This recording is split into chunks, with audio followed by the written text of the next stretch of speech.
Representative Britt Raybould, how are you? I'm fantastic. How are you? I'm doing well. Again, I know it's a working day, so we're just going to kind of jam through this, but you and I got connected because you have started speaking out against harassment, not criticism. We can criticize elected officials till the cows come home. That's the nature of what we do. But harassment, inappropriate behavior, threats, terrible things against our state and local politicians, which is like, I just had a Sergeant Command, I can't do the whole thing, but Nick Edwards, who is with the National Guard, he just took a group of National Guardsmen down to the inauguration.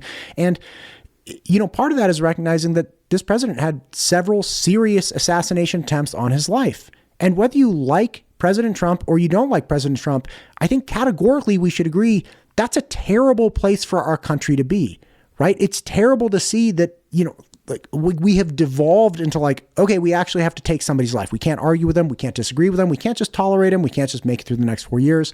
This person has to die.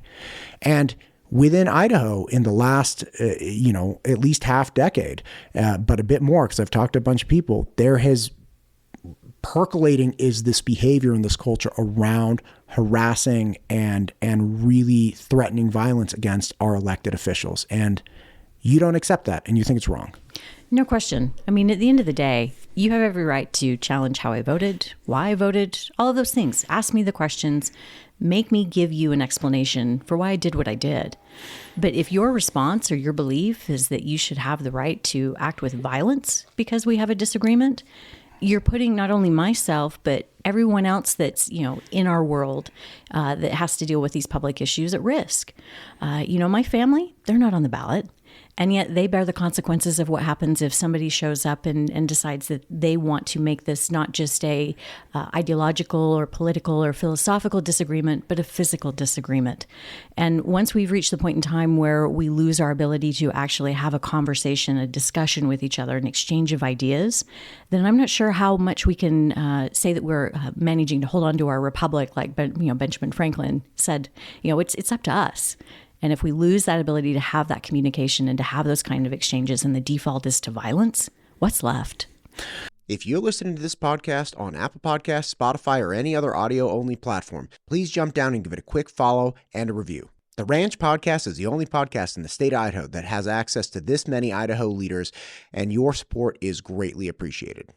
There have been many instances of representatives, senators, elected people having people show up at their houses, protest in front of them, harass them all over the place. I mean, people that aren't even at work. It's like, look, I'm not even close to the Capitol. You just showed up to my place in Eagle or Meridian or Nampa, wherever it is. What sparked this for you? Was there a particular event that you were like, hey, this is wrong? This is too much? So this is actually something that had crossed my path in a very light way back when I was running in 2020. There was a video that was put online that questions an aspect of my voting record. And in the comments of that video that had been posted, there was a credible threat. And once it was brought to my attention by someone else who had seen it, I referred it to ISP and they investigated and they went and interviewed the gentleman who frankly was embarrassed to have two ISP detectives showing up on his doorstep. And so, it was one of those things where in the heat of the moment, he was online, he saw something that got him all, excited, and he puts out a threat against my life. That's fairly low key. There are others who have had individuals show up at their homes, and sometimes those individuals show up and they engage in very aggressive behavior outside, and they don't care if there's children in the home. They don't even care if the elected official is in the home either.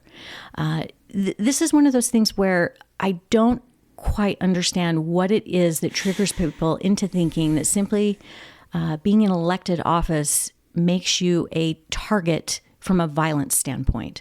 What is it about being in this job that somehow makes people do things that I don't think they do to anyone else in their life, no matter how big their disagreement is? And yet the act of holding office has somehow become this rationalization for, I'm going to show up at your home. I'm going to show up where you're around your family. I'm going to make threats online. We've seen it play out recently. Representative Stephanie Mickelson has been a target for her conversation and the discussions that she's had around ag labor and the targeting that's happened with her business and with her family. I get it. You may not like Representative Mickelson's positions. You have every right to disagree with Representative Mickelson. But when you put her family, her businesses at risk, in danger even, that's a line, and you've crossed it. And I don't think it's an acceptable one that most of us in Idaho are comfortable with or that want. And yet for those that would attempt to want to speak up and to push back, you put yourself at risk of becoming a target. Why aren't you on our side? Why aren't you on our team? So it's this really complicated dance that we're all in. And unless we all speak up and push back against it, I don't know how else to stop it. This should be a bipartisan thing, right? Like there's no position or political party that should say like, hey, it's all right against the other side. Like there's no defending it. So why is it that there aren't more people in your mind? Why is it that there aren't more people calling for this? If I may, I've done a bunch of shows with Secretary of State Phil McGrain, and we did a bunch leading up to the November election. They were really successful. Just nothing crazy, educating people about the Idaho election system, because frankly, who knows the mechanics of the Idaho election? Like, why is it that somebody who doesn't live in Idaho can vote in Idaho, right? People get very worked up about that. Well, the person could be on a mission. They could be a political delegate somewhere. You could be in college. Like you could be in all kinds of situations where you're like, no, I'm still an Idaho resident. Yeah. This is still where I hang my hat. I'm just gone most of the year, or I'm gone for a couple of, but like I'm not taking up residency in Peru. I'm just on a mission here. Like I would still like to vote in my home. Like there are all kinds of reasonable explanations for this, and people get really worked up about these types of things. And Phil McGrain, he told me that he had gone to an election summit or a Secretary of State event of some sort in a different state. And he said that in that experience, he was the person with the fewest number of death threats on his life. And these are people that are secretaries of state. These are people that are doing everything they can to secure our election system. And somehow it has become hyper tolerable to almost become fanatical around, expressing desire to harm. And it's beyond belief. It's like, first off, who's ever going to take that job? And these are American citizens. Like these are American citizens doing a civic duty that's difficult, and it's not popular, and it doesn't pay well. And yeah, well, I'm not saying like boo-hoo to them. They ran and they wanted to take the position, and they were willing to accept the responsibility. But at one point did it become patriotic to put the fear of God and fear of their life and their families?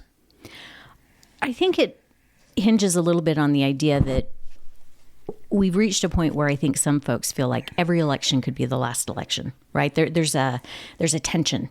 And when you're operating kind of on that edge, when you feel like there's the possibility that you may find yourselves in completely different circumstances in the next election cycle, 2 years or 4 years from now, I think that heightened sense of awareness contributes to it.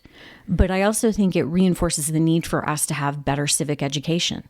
In other words, it's only 2 years. In 2 years, you're going to have an opportunity. And if you're not happy with the job that's being done, like for instance, in our state legislature, you're going to be able to go and make your voice heard and vote for the candidate who best reflects what you believe in. I think it's an all or nothing mindset is sort of this thing that feeds into it of, well, if I don't do something now, then I may never have another opportunity to, and this thing that I'm really concerned about may go on unchecked. And then what do we do? And when you look at how much information people are buried under, I mean, all you have to do is pick up your phone and you've got 50 notifications, and everybody's got some new tip or well, did you hear about, or did you? Blah, blah, blah, blah. It's a lot of noise for people to wade through, and I have a lot of respect for the folks who are vigilant, right? Who want to ensure, like for your example, that we have secure elections. That matters. It matters that people are paying attention, but when that vigilance tips over into, well, I think I maybe actually have to go and do something. That for me is the part where I say, wait a minute. There is a difference between wanting to hold people accountable, and then there's a difference of you going and saying, I want to be the one that, mets out the punishment. And that is a threshold for me where I wish more folks would pause. Is that really the next logical step? You've identified something that, that's wrong. You've identified something that you're unhappy with. Is it really you? Are you really the person who should show up on the doorstep of that elected official? Are you really the person that should do a call out about them that doxes their personal information online? Is that really what your job as a citizen is? And I don't know how to help people take that step back to genuinely ask that question of themselves. What's the alternative other than this next extreme step? I'm not in politics, obviously. I'm an idiot with a microphone and a camera. But I do talk to people that I consider to be very, like they put themselves out there. I recently had Senator Tammy Nichols in talking about, she's doing a lot of things in ag. One of the things was banning weather modification, and the other was trying to preserve our cloud seeding program. And I'm also not a farmer, but I talk to a lot of water users and a lot of ag people, and they're like, listen, cloud seeding is being used. It is effective. It is safe. Like we monitor all of these things, and they're using silver iodide. We have all this information about cloud seeding, all the science, and like very, very, very bright people across the world. There's a worldwide industry trying to figure out how do we coax more water down to earth. Okay, great. And she came out and she talked about that. And I was like, God bless you. Like, that's great. And again, I don't know anything about that. Like, I'm not a farmer. I'm not a politician. I'm not whatever, but she was trying to do this. I put a clip out on that, and she's in good faith talking about what she has found. She's an intelligent woman. She's like, I have not found any evidence of like nefarious weather modification, nothing outside of cloud seeding in Idaho, but like, let's ban any future weather modification or whatever, even I don't know about. Let's save cloud seeding. People got so mad at her for doing this. It's like, this is an intelligent person who's telling you, like, I don't want anything unsafe for my kids. I don't want anything unsafe for myself. This is what we know. This is what we found. And of course, in the comments, people are like, you're dropping heavy metals on us. You're doing all these poison. It's like, that's just categorically not true. And I was like really bothered by that. Like, here's this really fair statement, which is, like, let's ban anything bad, any weird weather modification. Let's ban no dimming the sun, no like shooting sulfur, whatever. And instantly I was like, oh, maybe this was a wrong conversation to have. Like, maybe it was too much heat for Senator Nichols. That's not fair. And again, she's in good faith having these conversations. I'm really bothered by it. And as you're saying, people feel like they can say anything online and none of it matters. It's like, you can threaten somebody's life. And like, people say terrible things to me all the time. It's like, how is this effectively communicating your position? It's not. And you've just touched on a point that I think is kind of at the heart of this. The stuff that's worth working on, the stuff that's worth investing our time and our energy in, the policy that matters, man, it can be really complicated. It can have a lot of different perspectives. It can have a lot of different viewpoints that you're trying to pull together, and that you're trying to identify the best path forward that's respectful of all of those different perspectives. And just you essentially kind of putting out there the fact that all of these different perspectives exists somehow makes you a target, that you're openly having a conversation about a topic, and that you are saying, here's what I know, here's the information that I have available, here's how I think it all comes together to make the best sense for the state of Idaho. And it's almost like by the very fact of having the conversation and even broaching a topic, well, how dare you? How dare you even think about that? How dare you attempt to find a policy that's reflective of what's in the best interest of Idaho? And it reaches a point in time where you start to wonder, can I even talk about some of these things in public? To your point, can I even have a conversation about some of these complicated issues without people turning it around and assuming I'm coming from a position of malice or negativity or intentionally doing something that they don't want, as opposed to someone in elected office who's just trying to find solutions to some of the challenges that we face. And if I go back to what I was talking about earlier, if we lose the ability to have these conversations, then how does this whole thing continue to work? Man, I'm really concerned about that too. In the last 6 months, I have, like the ranch platform with the help of, obviously representatives and elected officials like you coming in to have good faith conversations. Like, I'm not adding anything to the conversation. I'm an idiot, right? So I can just turn on we have a good time, we chat. But there have been a lot of topics that have come up that I've had to take a step back and say, like, do I even want to have this conversation? Yeah. Like, do I want to publish this? And to be quite frank with you, there was a conversation I had recently. I'm like, I can't publish this. It's not like, even I know that I have to censor some things. And this is alongside having abortion discussions, cloud seeding discussions, school choice discussions. I just had a gentleman in here, Dr. Tobler, who is an IVF doctor. And he's like, I make families. Like, that's what we do. And he was describing the elaborate process that's a miracle that even comes close to working, that IVF is, and how difficult it is to help people who are trying to conceive have a baby. And even having that discussion, it's like there will be some portion of people that will watch that and just say that he's like a baby killer because they believe any fertilized embryo is a life, and that there is some manner of attrition within that process of when a sperm and an egg come together, and like not all of them make it, not all of them are selected to be inserted, and they do genetic testing on them to figure out like, okay, this embryo that is a fertilized embryo, we just did a genetic test before it got reinserted back into the mother to grow, it's literally, it is genetically defected. It will not survive. But people could look at that and say, but that's a human, right? And you're a killer because you're not, giving it a chance or whatever it might be. And look, I hope people don't take it that way. I hope they don't, articulate those things. But there are those people that think about that. And because of that, across the country, even something as simple as like, hey, should we help more people have more kids? Because people want to have kids. That's great. And we can help people do that. And we can help people do it not for like $1 million now. We have better technology. And even, President Trump is talking about including IVF on different insurance plans and all of these things. But there are some people that get so worked up over it. I have to ask myself before I have that conversation, do I want to wade into this? Because there may be repercussions. Well, and what you've just outlined is this concept of good faith. I mean, a lot of conversations start between two people who know going into it that they don't necessarily agree, but they understand and respect that they have the potential opportunity to learn from each other. And so they go forward with that good faith, knowing that they may learn something that they wouldn't have otherwise been able to know if they hadn't been willing to start and have that conversation. And I think one of the things that I value about this job and about a lot of the people that I work with in that building, a few roads over, is that I can have a lot of those good faith conversations between legislators. And we can talk through our differences, and we give each other enough space to both have our positions, have our principles, express our values, and not necessarily judge each other for it. And I think that stems from the fact that we all have a good sense of what these jobs require.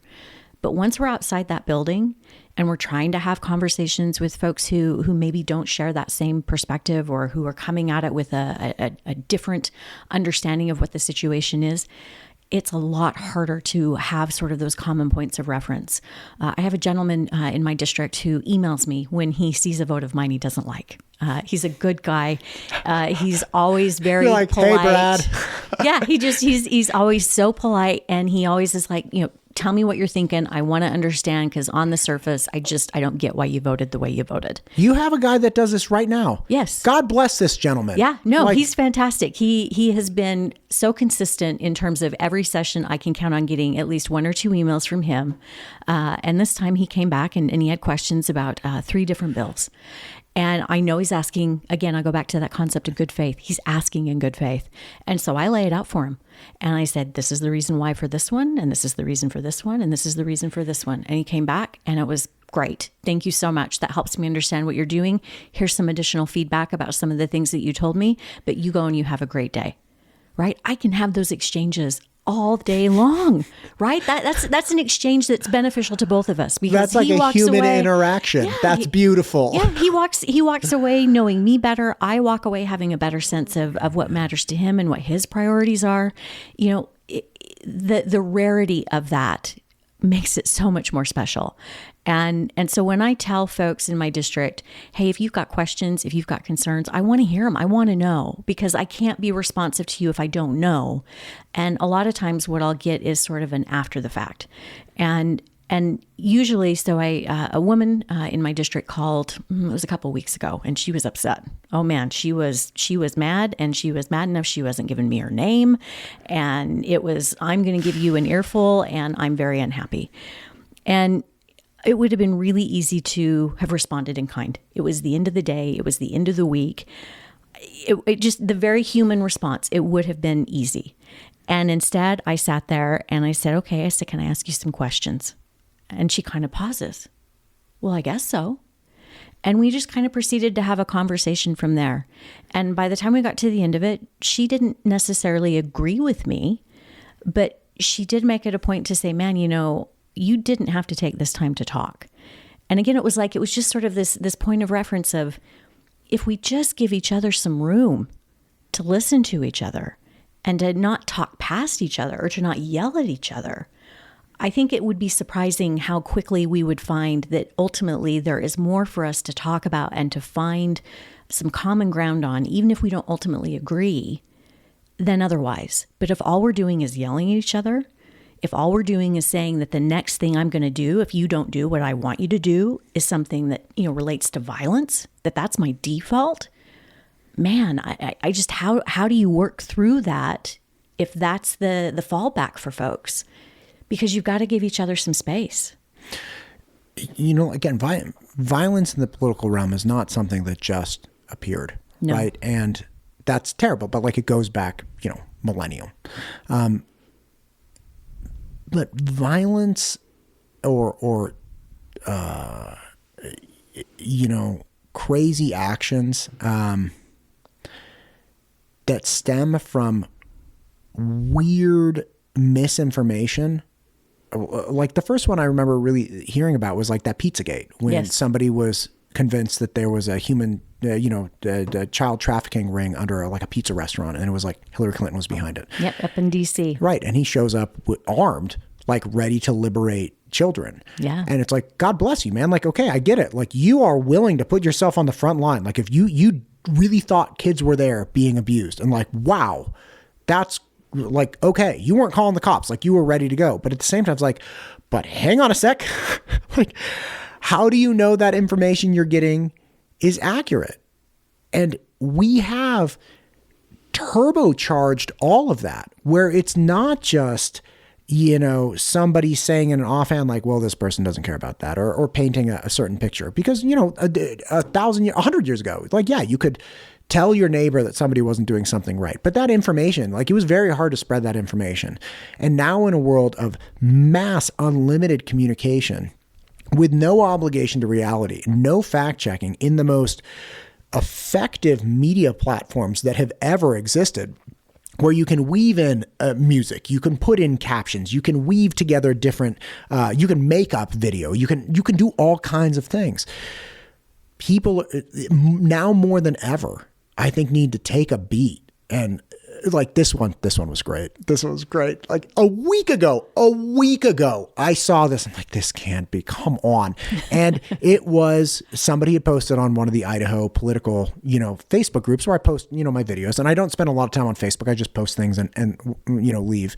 I think it's a really bad place to communicate with people. And it's a bad place for me to develop my opinion of who people are. If you want to talk to me, I'd be more than happy to get coffee with whoever. And, anyway, so the point is, somebody posts a picture of a tweet from Elon Musk saying that anybody who criticizes Trump will be instantaneously banned from X, which is so hilarious. Because this is the most base form of communication possible. Literally, it's a black screen with some text written on it, and all you did is take a picture and put it up. Now, of course, it takes half a second to realize, okay, he didn't actually say that, of course. Yeah. But whoever posted it's come on, man. And I'm sure that person got at least one other person worked up. And it's one of those things where if we're going to make it through this, as a country and as a stronger community at the end, we're going to have to expect more from each other. We're going to have to provide more grace to each other, more space to each other, more room to communicate, and culturally reject the idea that violence is the answer. It has to be a culturally reinforced sentiment that that is wrong. And that I very much feel that's the only way we see our way through this. I think about the reaction that we saw around the attempt on President Trump's life. And I don't know if you remember, but the news coverage, I'm not sure that it lasted more than 24 hours and they had moved on to the next thing. It was gone. And, I think about that. And then I think back to I don't know if you're old enough to remember when President Reagan was shot. I was still young enough, but came of age in high school when they were showing that video, just as an example, in like in a U.S. history class, and they were showing the coverage that happened afterwards, and how people were literally sort of like hanging on the edge of their seats for, well, what happened to him? What are we going to do as a country? What does this mean about us? And so to see the difference between what happened after Reagan was shot, as opposed to the response after Trump was shot, and both sort of the attention and reaction to it, I think we've lost our way. We have treated something that I think in, even as recently as 10 or even 15 years ago, we would have just been absolutely appalled. And now we look at some of that stuff, and I think there's a certain amount of, well, that's just the way it is. And I, for one, am not inclined to accept that. I don't accept that as the status quo. I don't accept that as what we should do or how we should react going forward. I think we should push back with everything that we have to say, no, this is not acceptable. It is not acceptable to default to violence. It is not acceptable to demonize the people who serve an elected office. Yes, challenge their positions, challenge what they do, ask them to explain themselves. But man, the minute you start thinking that you should be engaging in some sort of physical and or violent way with that individual because of a political situation, you are setting up a system that is going to attract only those who want the noise, who don't necessarily care about governing, and who are more inclined to get in a fight with you when you show up than they are to show up and actually do the job they were elected to do. And you're right. I think you mentioned earlier, we sign up for these jobs. No one made me put my name on the ballot. No one made me do this. I'm here because I want to serve, and I believe I can do right by my district and by my state. But at the end of the day, I'll be honest, I'm not sure that if I had a family, if I had kids, I don't know that I'd be doing this job right now. I have some space because of my situation where I don't feel like I'm putting people at risk. And that was a consideration when I debated, continuing to be in this job given the current environment. And I know it's a concern for other members in the legislature, particularly when they think about their young children. What am I risking exposing them to? And I just think to myself, if we've reached a point where someone serving in office is worried about what might happen to their kids, not because of some random stranger on the street doing something or some accident, but because of what their parent, are doing in their job as an elected official, that's just crazy to me, and it's unsustainable. Representative Raybould, thank you for coming. You're very welcome. Thank you for having me.